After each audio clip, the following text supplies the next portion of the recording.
Audio Jungle. Bismillahirrahmanirrahim, wassalatu wassalamu ala sayyidina rasulillahi amin. Ga masu tambayan yanda ake salatu tasbihi, zan karanta sigan da kuma kaifiyan yanda ake yi. Salatu tasbihi sunna ne wadda manzon Allah sallallahu alaihi wasallama ya karantar da baffansa Al-Abbas, kaman yanda yake cikin hadisin Ikrama daga Abdullahi ibn Abbas.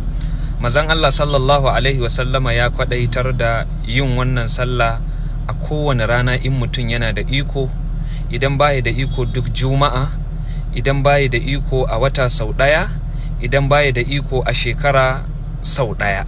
Ma'ana alal akalli dai mutum yayi wannan sallah a shekara sau ɗaya. Yanda ake yin salatu tasbihi shine zaka yi nafila raka'a 4. A kowane raka'a bayan ka karanta Fatiha ka karanta sura, zaka karanta subhanallahi walhamdulillahi wala ilaha illallah wallahu akbar. Zaka karanta kafa 15 a tsaye bayan ka gama karatun Fatiha da sura. Idan kai ruku'u sai ka karanta subhanallahi walhamdulillahi wala ilaha illallah wallahu akbar kafa 10.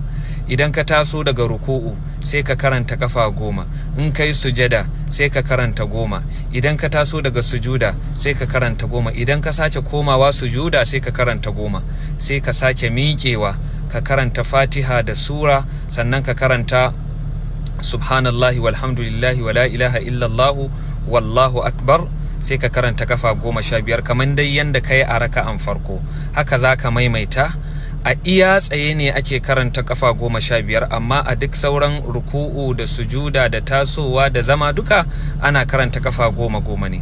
Manzon Allah sallallahu alaihi wasallama ya ce duk wanda ya samu yayi wannan nafila, to Allah Ubangiji zai kankare zunubinsa, Allah zai biya bukatansa, kuma Allah zai isar masa daga dukkanin sharrin rayayyu da matattu.